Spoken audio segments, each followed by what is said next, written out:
10 minutes later, it happened again. This time, it was something like breathing. Heavy, deep, then the faintest whisper. Last bell. It was so soft I thought I imagined it. But Jasmine looked at me, her eyes wide. "You heard that too, right?" she whispered. Mr. Mays walked over to the intercom and pressed the call button to the office. "You all right down there?" he asked. No response. A few people laughed nervously. It was probably just some prank from the AV Club. Last day antics. That's what we all wanted to believe. But I noticed something that made my stomach nod. The clock on the wall had stopped. It read 2:11, same as when the movie started. But it had been at least 40 minutes. Mr. Mays opened the door to check the hallway.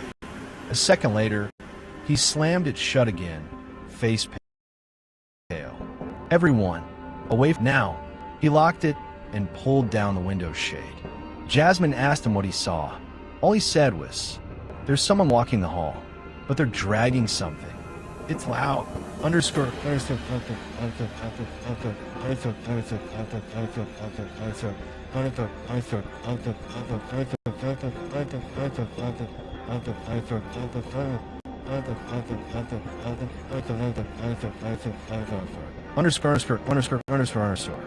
At first we thought maybe it was a janitor or a senior pulling a prank, but the sound outside got louder, slow, echoing footsteps and a long, drawn-out, dragging noise behind them. The intercom crackled again. "Last bell. Come out." It was a voice this time. Wrong. It sounded like someone trying to imitate a person, but they didn't know how a human voice really worked. Croaky, almost mechanical, but wet. Mr. Mays stood in front of the door, arms out like he was protecting us. He whispered to himself. I saw him make the sign of the cross. Then, the doorknob started to turn. Slowly, steadily. The metal clicked, twisted, locked. But whoever was outside wasn't testing it like a person. They were twisting it rhythmically, like they didn't care whether it opened or not. Something slammed hard against the door. Jasmine screamed. Another hit, then scratching. Long nails or claws dragging down the wood. Not violently, almost playfully. Then it stopped. Silence. Mr. Mays backed away slowly. A new sound filled the room, one that made the hair on my neck stand up. Tap, tap, tap. From the window, the one that faced the hallway. Tap. A finger, long, gray, almost boneless, tapped against the glass. Not trying to break it, just reminding us it was there. We all froze. It leaned closer. A face came into view, but it wasn't a face. No eyes, just skin stretched over bone. Teeth like piano keys, pressed into a smile that didn't move. Then it whispered again, this time without the intercom. "School's out." We sat there in silence, pressed against the far wall. Someone cried. I think it was Brandon, the football guy. No one said a word, not even Mr. Mays. After a while, the tapping stopped. The hallway was dead quiet. Then the final bell rang. But the weird thing was, it wasn't the usual shrill tone. It was deep, slow, like a distorted version of the real bell, dragged through water. We all looked at each other. Jasmine grabbed my hand. "Don't leave," she whispered. "I won't," I said, but I didn't believe it. Mr. Mays crept to the door and cracked it open an inch. Nothing. Empty hallway. He turned to us. "Go. Fast.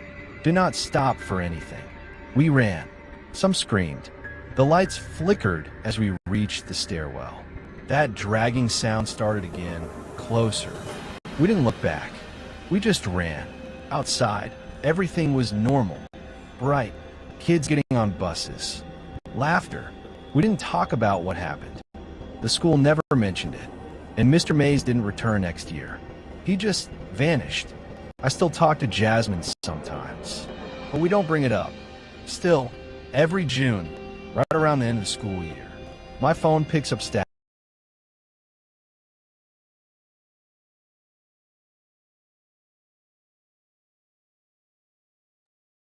I hear it, just a whisper through the line. "Last bell. Come out." I was a junior at Stonebrook High, and that year's senior prank was weak. Just balloons in the hallway and a couple people zip-tying lockers shut. Lame. The principal was even smiling about it. It was the last day of school, and the halls buzzed with that giddy, chaotic energy. Yearbooks being signed, papers being thrown, teachers half-heartedly trying to maintain order.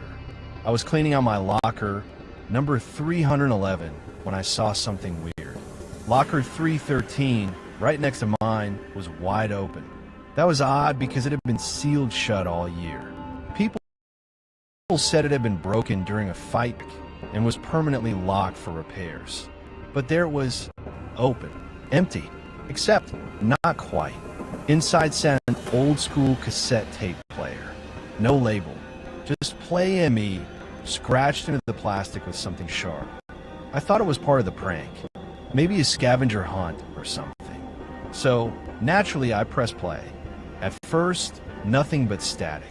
Then whispering, very faint, like someone was right up against a mic in a pitch-black room. I leaned in closer. Don't open it. Don't open it. It's awake now. I yanked my hand back. The tape stopped on its own. I looked around. No one else seemed to notice. I slammed the locker shut, but it bounced back open. That's when I saw it. Scratches. Deep ones. All over the inside of the door. Like something had been trying to claw its way out. I told myself it was a joke. Seniors messing with underclassmen. But when I looked back again, the tape player was gone. And the locker was locked. Like it had never opened at all. The rest of the day passed in a blur. I couldn't shake the feeling that something was watching me. I kept checking over my shoulder. In class, in the hallways, even the bathroom. That locker, 313, was sealed tight again. But it felt like it knew I had seen inside it. The final bell rang at 3:15. Everyone burst out cheering. Students flooded the exits. I took my time, walking slowly toward the bus line, trying to tell myself I was being paranoid. Then I heard it behind me. A tape rewinding. I stopped. Listened. Nothing. Then again, closer. That distinct plastic work of a cassette player rewinding. I turned around. Locker 313 was wide open again. Inside wasn't the tape player anymore.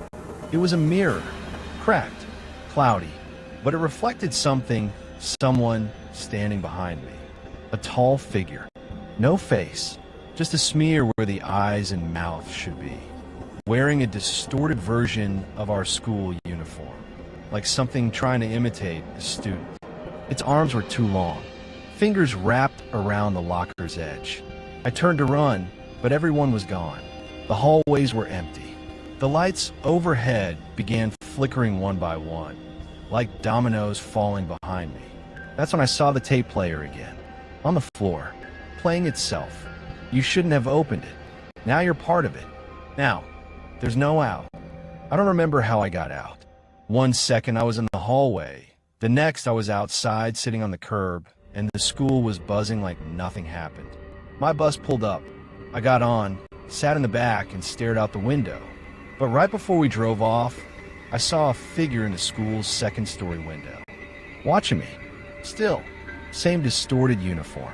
Same melted, faceless stare. That night, I couldn't sleep.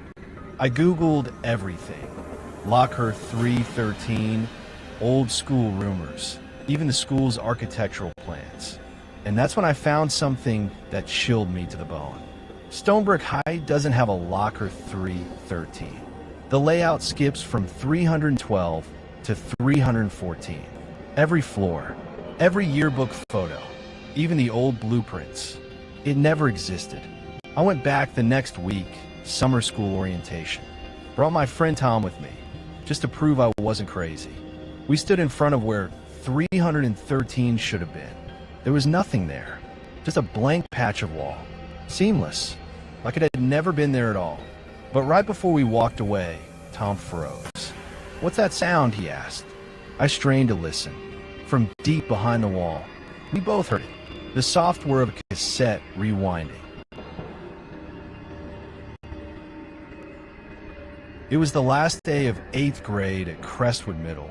and the energy was pure chaos. No one cared about classes. We were just running around signing shirts, throwing water balloons, and trying not to get caught. That's when Josh dared me to sneak into the basement. Not the regular storage basement, the boiler room, the one no one was allowed in. "You won't do it," he smirked, egging me on. "That janitor lives down there or something." My cousin says he caught a kid sneaking around and shaved his eyebrows off. I laughed, but honestly, I'd heard the stories too. The janitor everyone called Old Marvin had worked at the school since the 90s. He barely talked, limped everywhere, and all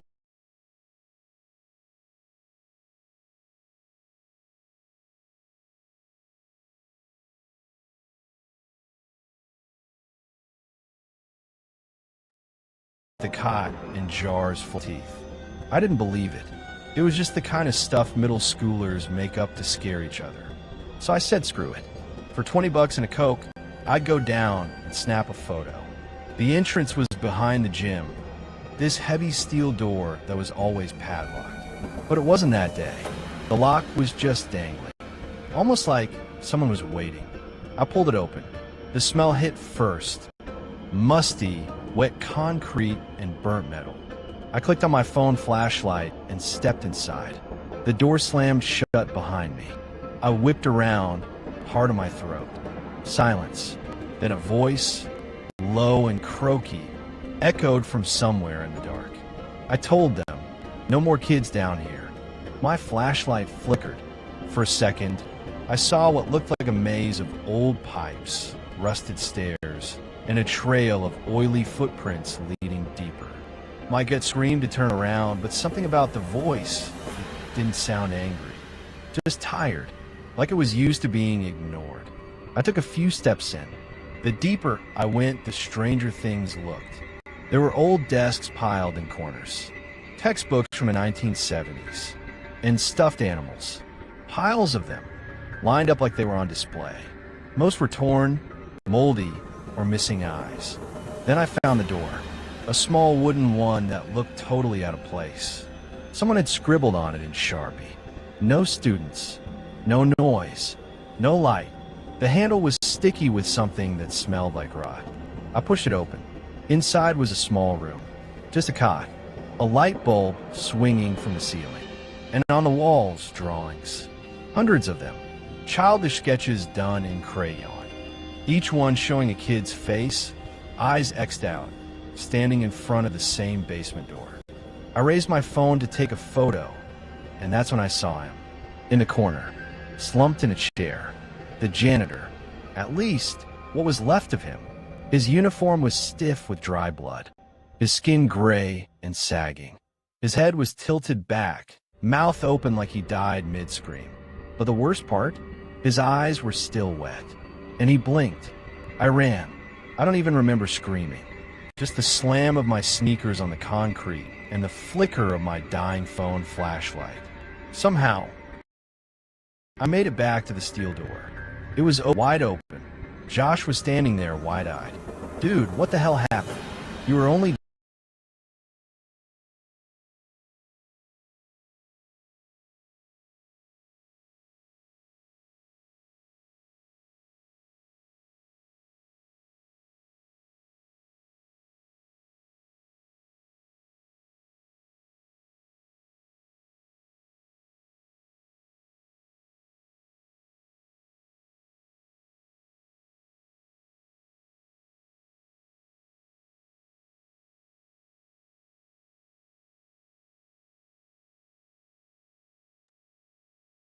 They told us he'd retired 2 years ago.